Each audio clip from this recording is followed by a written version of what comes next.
하나님의 능력을 따라 복음과 함께 권한을 받으라. 성경 나와 있는 그대로입니다. 저와 여러분이 디모데 같은 마음으로 바울이 오늘 우리에게 뭐를 말씀해 주고 있는가, 성경 말씀을 통해서 우리에게 주신 귀한 말씀의 교훈을 받기를 원합니다. 바울은 복음을 위해 고난받는 것을 최고의 영광으로 여겼습니다. 주를 위하여 정은의 삶을 살아가고 주를 위하여 갇힌 나를 부끄러워하지 말라라고 했습니다. 12절에는 내가 이 고난을 받되 부끄러워하지 않는다고 말하고 있습니다. 그 당시 형편으로 볼 때는 복음이라는 것은 대단히 부끄러운 것이었습니다. 당시의 상황은 인간을 존중하는 헬라 문화와 돈과 권력과 힘만이 모든 것을 지배할 수 있다고 생각하는 로마의 군사 문화가 지배를 하고 있던 시대였습니다. 그들이 세계를 점령하고 있는 그 시절에 바울이 복음을 부끄러워하지 않는다고 하는 말은 로마 사람들에게는 선전포고를 하는 것 같습니다. 오늘로 말하면 이스라엘 나라에 가서 내가 복음을 부끄러워하지 않는다라고 말한 것과 같은 소리입니다. 그 당시 권력을 잡은 로마에게나 지혜를 자랑하는 헬라인들에게는 예수의 복음은 정말 아무것도 아니었습니다. 유대인들에게는 복음은 꺼리는 것이었고 헬라인들에게는 미련하게 보이는 것이었습니다.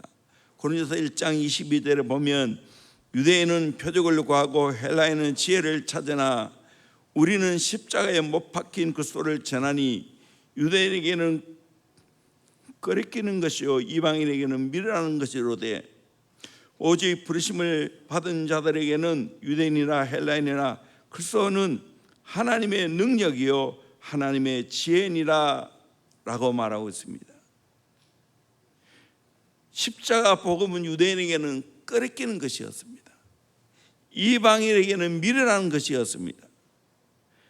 그러나 부르심을 받은 우리에게는 유대인이나 헬라인이나 구별이 없이 그리스도는 하나님의 능력이요 하나님의 지혜니라 라고 말하고 있습니다.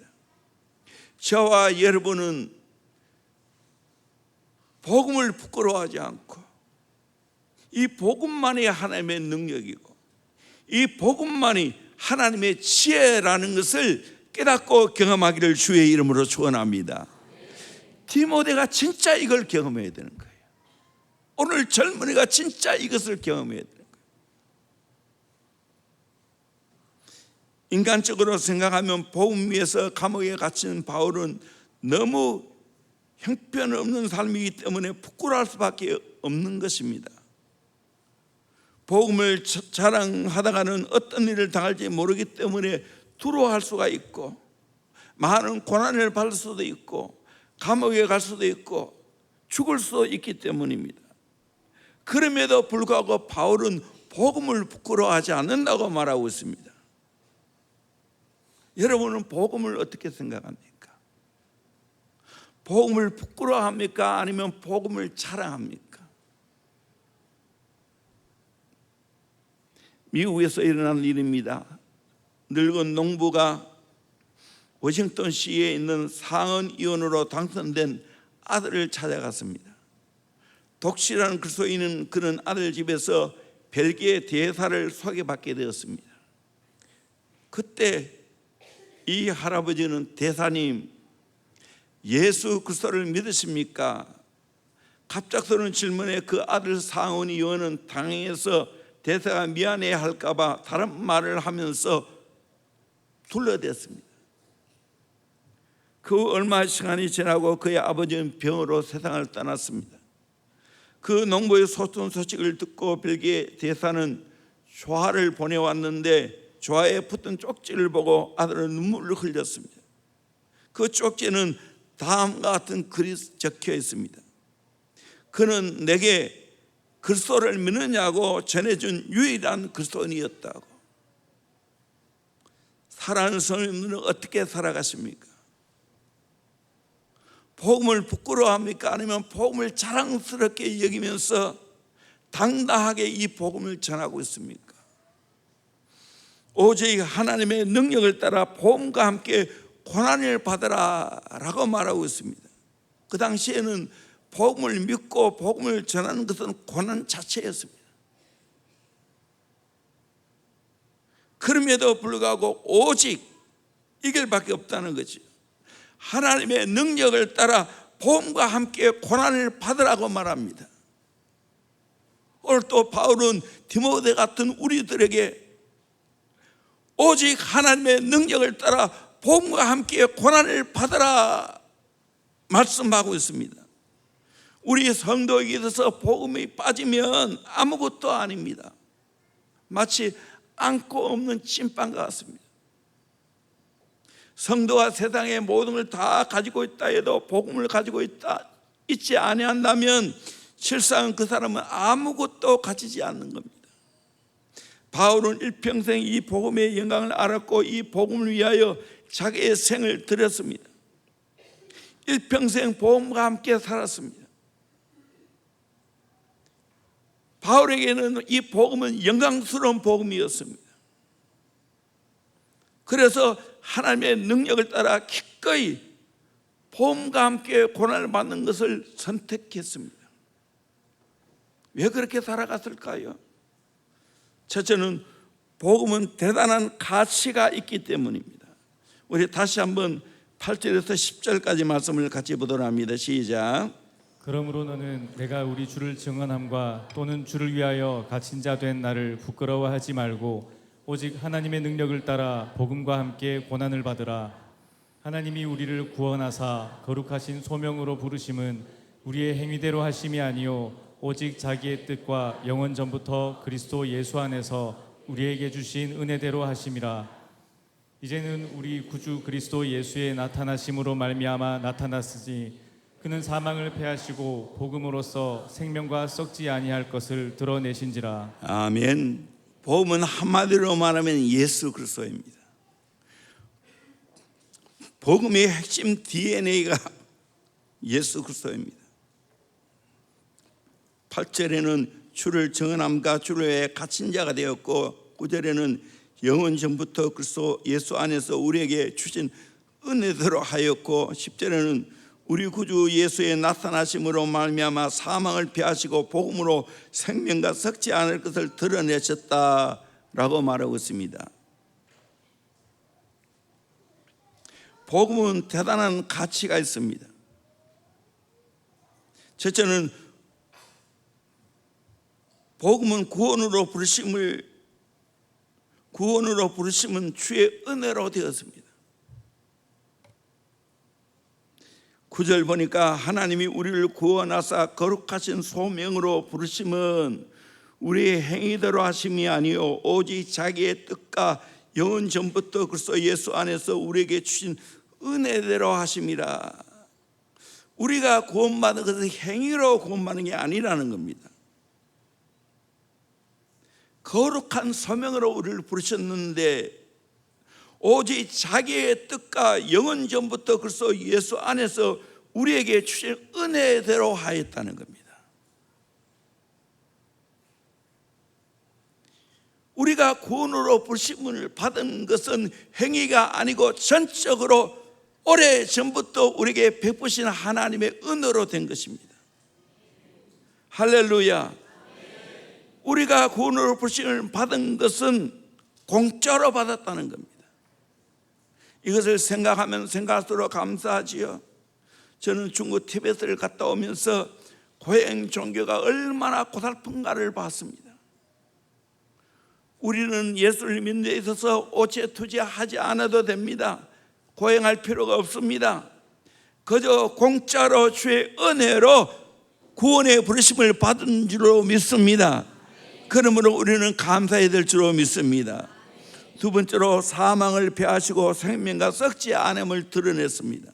10절에 이제는 우리 구주 그리스도 예수의 나타나심으로 말미암아 나타났으니 그는 사망을 패하시고 복음으로서 생명과 썩지 않을 것을 드러내신지라. 예수님이 우리에게 하나님은 그분이 나타났습니다. 그리고 죽으시고 부활하심으로 말미암아 더 이상 사망이나 썩는 것이 없이 영원히 썩지 아니하는 복음을 우리에게 주었다고 말합니다. 예수의 죽음과 부활이 곧 나의 죽음과 부활이라는 걸 설명하고 있습니다. 우리 인생에 있어서 죽음은 어느 누구도 거역할 수 없는 현실입니다. 너무나 자연스러운 것입니다. 아침에 일어나 먹고 마시고 하루 종일 일하다가 밤이 되면 자는 것과 다를 바가 없는 자연스러운 것이 죽음이라는 겁니다. 우리가 부활하신 예수 그리스도에게 매력을 느낍니다. 왜냐? 우리 역시 사망을 두려워하지 않고 생명과 썩지 아니할 부활의 생명을 얻기 때문입니다. 미국의 한때 유명한 설교자였고 목회자였던 아이언사이드 박사는 죽음을 놓고 이런 예를 들었습니다. 그가 하루는 마을길을 지나가다가 항상 열려있는 어떤 상여의 문이 닫혀있는 것을 발견했습니다. 창문에는 커튼이 내려져 있습니다. 이상하다, 이 집에 무슨 일이 있나 자세히 봤더니 창문 밖에다 다음같이 글이 써져 있습니다. 내부 수리 중. 그 후에 여러 날 동안 가게의 문은 열리지 않았습니다. 여전히 내부 수리 중이라는 팻말이 붙어 있습니다. 드디어 어느 날 가게 문이 활짝 열려서 들어가 봤더니 가게 안이 얼마나 멋지게 장식이 되었는지 모든 것이 새롭게 장식이 되었습니다. 들어가는 손님들마다 아주 기분 좋게 물건을 사서 나오는 걸 보았습니다. 그것을 보고 아이언사이드 박사는 깨달았습니다. 아, 예수 믿는 사람에게는 죽음이란 내부 수리중과 똑같구나. 우리가 죽습니까? 그러면 문 딱 닫아놓고 내부 수리장에는 팻말을 걸어놓는 것과 똑같습니다. 주님이 재림하실 때 우리 몸이 주님처럼 영화롭게 변화되는 부활의 날까지 내부 수리장에는 팻말을 걸어놓는 겁니다. 그날에 오면 정말 저와 여러분 영광스러운 몸으로 부활하게 될 줄로 믿습니다. 죽음은 내부 수리중입니다. 우리도 바울처럼 확실하게 복음을 깨닫고 경험하기를 주의 이름으로 축원합니다. 한 예를 듭니다. 조지 맥도웰은 아주 똑똑한 청년이었습니다. 그렇지만 그의 어린 시절은 아주 불우했고 그는 불행하게 살아가고 있었습니다. 그의 아버지는 동네에서 유명한 알코올 중독자였습니다. 그의 친구들은 늘 아버지의 술주정 행각에 비웃음을 보냈습니다. 조지는 친구들이 집에 놀러 오면 심지어 그 아버지를 창고에 끌고 가서 꽁꽁 묶어놓곤 했습니다. 그리고 창고 근처에 차를 세워놓고는 친구들에게 아버지가 집에 없다고 말하곤 했습니다. 조 씨는 겉으로는 웃고 있었지만 속으로는 말할 수 없는 비참함을 느꼈습니다.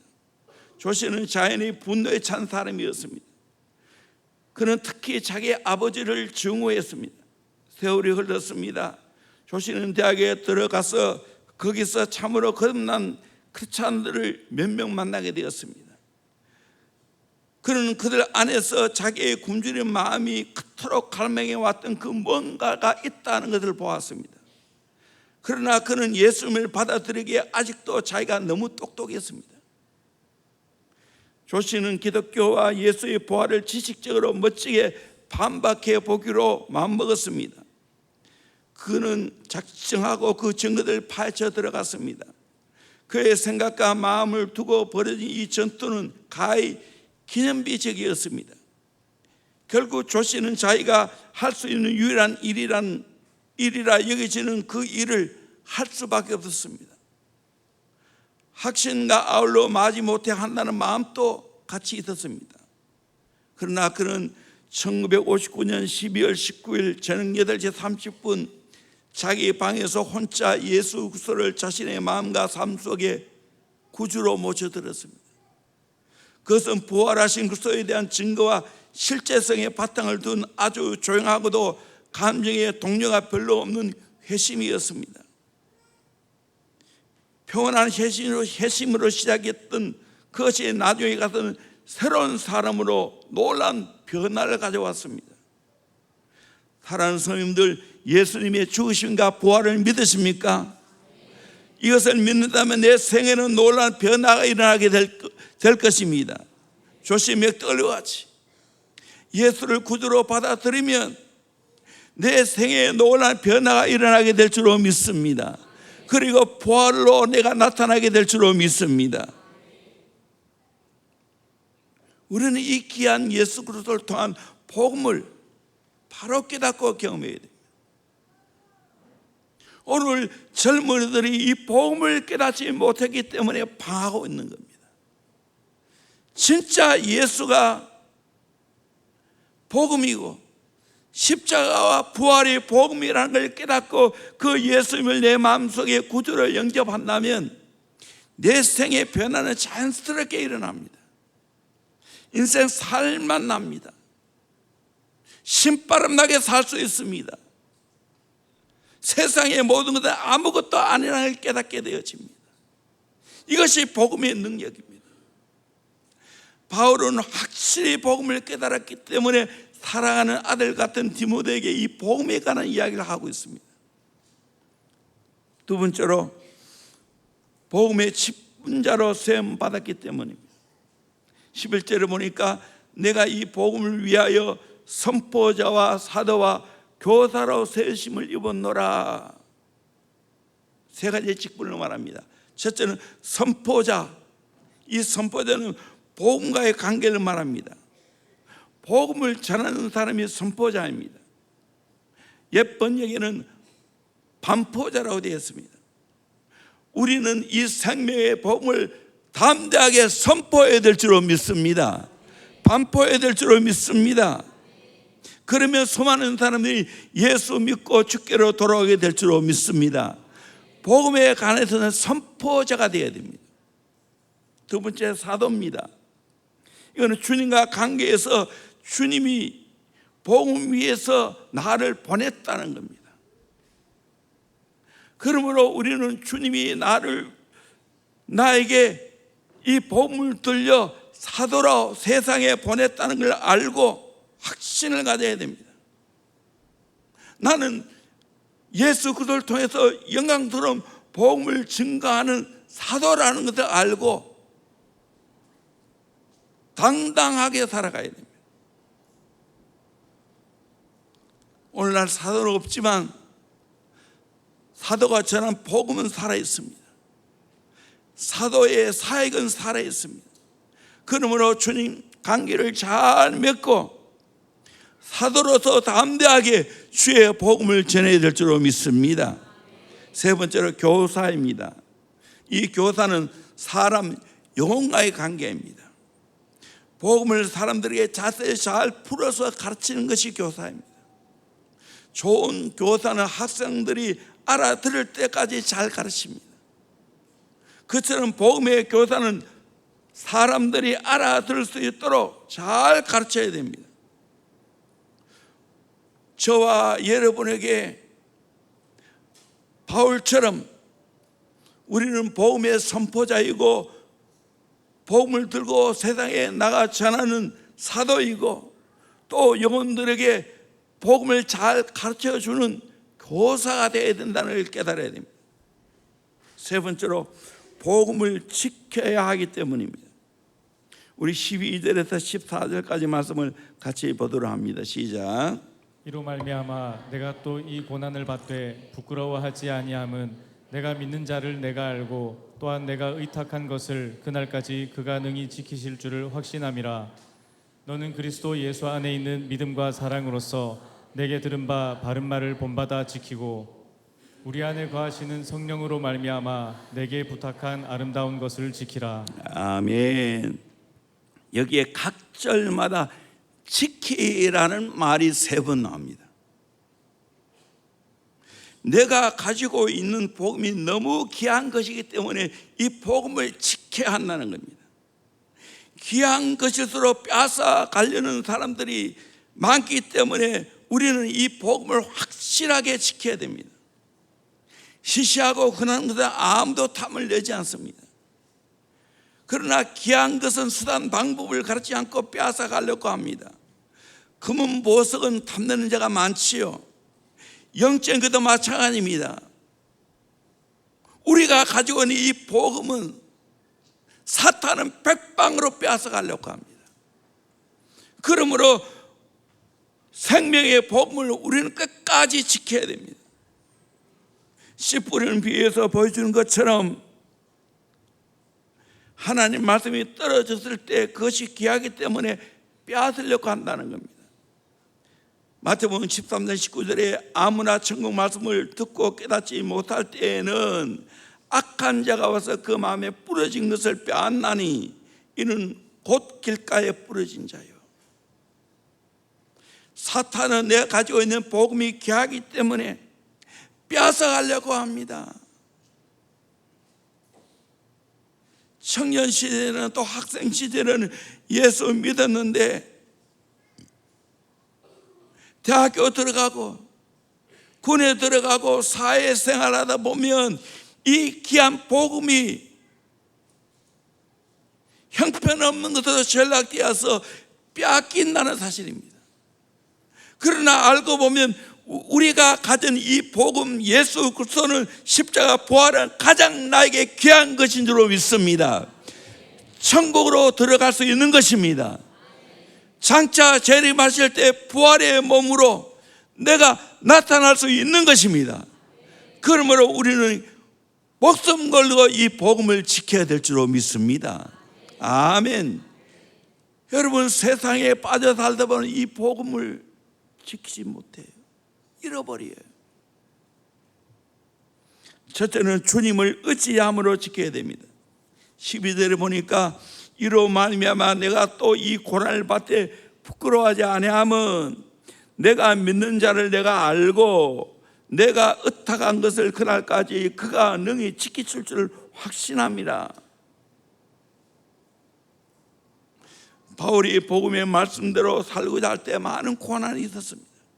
지금 바울은 복음 때문에 로마 옥중에 갇혀 있는 몸입니다.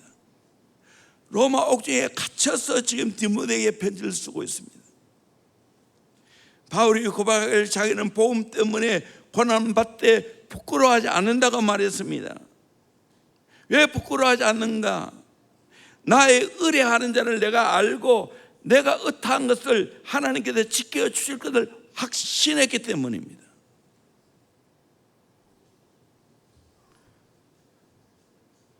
바울은 순교의 점을 내가 목이 달아나도 그 안에는 복음은 확실하게 지켰습니다. 오늘 내가 복음을 지킬 수 있는 것은 나의 복음을 능히 지켜주실 능력자 되신 하나님께 내 모든 것을 의탁해야 될 줄로 믿습니다. 그러면 지켜주십니다. 빌립보서 1장 6절에도 너희 안에서 착한 일을 시작하시니가 그리스도 예수의 날까지 이르실 줄 우리는 확신하노라. 착한 일을 시작하신 예수님이 그리스도 예수의 날까지 이 복음을 끝까지 지켜주실 줄로 믿습니다. 요한복음 10장 28절 29절 보겠습니다. 시작. 내가 그들에게 영생을 주노니 영원히 멸망하지 아니할 것이요 또 그들을 내 손에서 빼앗을 자가 없느니라. 그들을 주신 내 아버지는 만물보다 크심에 아무도 아버지 손에서 빼앗을 수 없느니라. 아멘. 내가 복음을 통해서 영생을 얻는 줄로 믿습니다. 이 영생을 빼앗아갈 자는 아무도 없다는 겁니다. 예수님의 손은 능력의 손이기 때문입니다. 29절에 보니까 그들을 주신 내 아버지는 만물보다 크시며 아무도 아버지 손에서 영생을 빼앗아갈 자가 없다고 말하고 있습니다. 그러므로 내가 가지고 있는 이 복음은 결코 빼앗기지 않은 복음인 줄로 믿습니다. 우리 주님이 지켜주시고 만물보다 크신 아버지 손에 빼앗아갈 자가 아무도 없기 때문에. 두 번째로 믿음의 선배들을 본마다 지켜야 됩니다. 부정적으로 복음을 잘 지키지 못한 자들도 있다고 말합니다. 이걸 경고로 삼아야 됩니다. 복음을 지키지 못한 자들이 어떤 자들입니까? 오늘 15절에 보니까 아시아에 있는 모든 사람이 나를 버린 이 일을 내가 아나니 그 중에는 부겔로와 허모게네도 있느니라. 이외에도 디모데후서 2장 17절에 보면 그들의 말은 악성 종양이 퍼져 나음과 같은데 그 중에 호메네오와 빌레도가 있느니라. 악성 종양같이 나쁜 말을 퍼뜨리는 사람이 있다는 거예요. 역사적으로 이런 사람이 있습니다. 디모데후서 3장 18절에 얀네와 얀브레가 모세를 대적한 같이 그들도 진리를 대적하니 이 사람들은 그 마음에 부패한 자와 믿음에 가난에는 버림받은 자들이라. 디모데후서 4장 10절에는 대만은 이 세상을 사랑하여 나를 버리고 대산을 끌어갔고 그레스게는 갈라디아로 디도는 달마디아로 갔다고. 복음을 버리고 세상을 사랑해서 뿔뿔이 떠나갔다는 거예요. 디모데후서 4장 14절에 구리 세공업자 알렉산더가 내게 해를 많이 입혔으며 주께서 그 행대로 그에게 갚으시리니 너도 그를 주의하라. 그가 우리 말을 심히 대적하였느니라. 내가 처음 변명할 때 나와 함께 한 자가 하나도 없고 다 나를 버렸으나 그들에게 허물을 돌리지 않기를 원하노라. 이걸 통해 우리는 뭘 깨닫습니까? 복음에 대해서 변절하는 자들이 있다는 거예요. 그러기에 우리는 사람을 잘 분별해야 됩니다. 경계해야 됩니다. 속으면 안 되는 겁니다. 이런 무리들을 잘 분별해서 이들을 따라가지 않아야 된다는 거예요.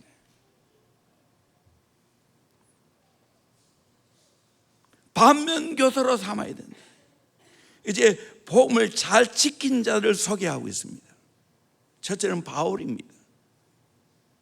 디모데후서 1장 13절에 너는 그리스도 예수 안에 있는 믿음과 사랑으로서 내게 들은 바 바른 말을 본받아 지키고, 내게 들은 바 바른 말을 본받아 지키고. 바울이 그렇게 살았고 너 디모데도 바른 말을 본받아 지키라 라고 말하고 있습니다.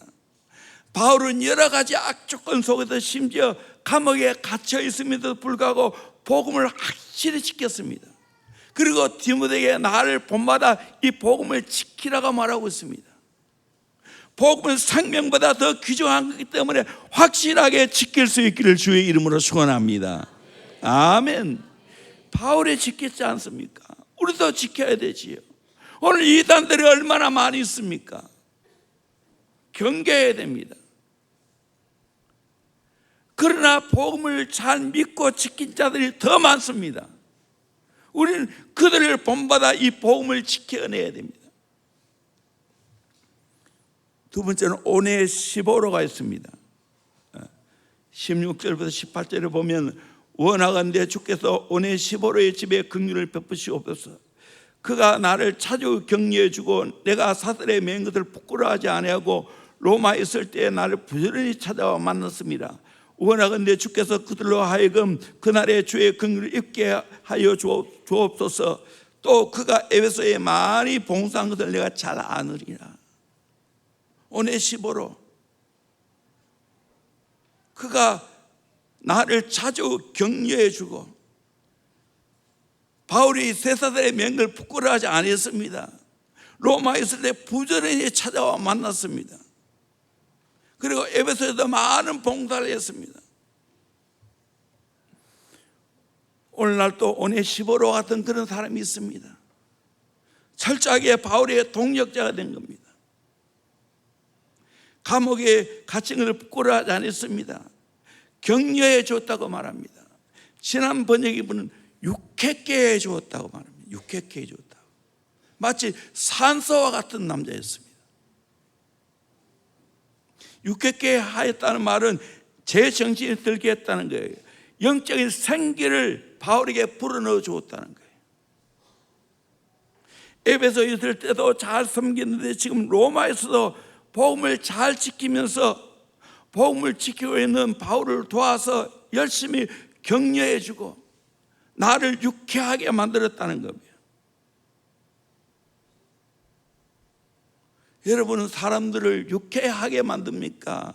아니면 맥을 빠지게 만듭니까? 오늘의 시보로와 같이 복음의 확신을 가지고 복음을 부끄러워하지 않고 주의 종이 로마 감옥에 갇혀 있을 때 와서 열심히 격려해 주었습니다. 우리는 다 함께 복음의 동력자가 되어야 될 줄로 믿습니다. 이기선 목사님은 복음을 위해 고난받는 걸 기뻐했습니다. 그가 말하기를 신사참배 문제로 경찰서에 오라 하면 하나님의 강홍서에 전도하라고 하는 줄 알고, 감옥에 넣으면 실전신학교 입학하는 줄 알고, 매를 때리면 멸류관에 보석 하나 더 부는 것을 알고, 죽이겠다고 하면 천당 보내주는 것을 알고 기뻐했다고 합니다. 복음을 지키는 것에서 들어오지 않고 끝까지 지켜냈습니다. 우리 주기철 목사님이나 손양원 목사님 같은 분은 그렇게 복음을 지켜냈습니다. 또 일제강점기 아래에서 6.25 사변 때 수많은 사람들이 이 복음을 잘 지켜냈습니다. 순교에 저물되었습니다. 감옥에 갇히기도 했고요. 이분들을 생각하면서 이 생명의 귀한 이 복음을 우리도 끝까지 지켜내기를 주의 이름으로 축원합니다. 귀한 것을 귀한 것으로 알면 지킵니다. 아멘. 여러분, 내가 1억을 갖고 있으면 끝까지 지키려고 하지 않겠어요? 1억 비교됩니까? 이 복음이 내 영혼의 문제가 달려있고 내 넷의 문제가 달린 것이 복음인데, 이 복음을 끝까지 지켜야죠. 그래서 예수 붙들고 천국 가야 되지 않겠습니까? 끝까지 이 복음을 지켜내기를 주의 이름으로 축원합니다. 복음에 방해되는 세력은 철저하게 경계해야 됩니다. 경계해야 돼요.